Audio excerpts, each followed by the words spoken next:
doy na waar vraiment waa mais gars yi nañ dem ndànk rek yàlla baax na waaye man mbokk yi xam nga lan laa bëgg a xam damaa bëgg a xam maam Sénégalais yi ban problème la ñu am ak ndereng yi ñi ñuy tuddee ndereng yi ndax man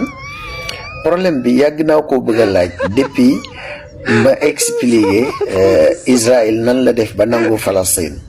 waaye damay gis ci commentaire yi chaque jour bu ma joxee ba ma ko expliquer ba pare dañ naan ma comme ni ndereng yi def Sénégal fan yi damay gis patriote yi di publier kii ni Tahirou Sarr naan nañ ko jox ministre xawma intérieur wala ministre immigration ba pare des fois nga gis ñuy titre naan ndereng yi tey ngeen dee daal man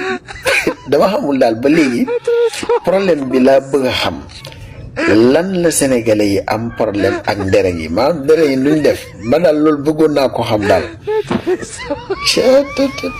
doy na waar vraiment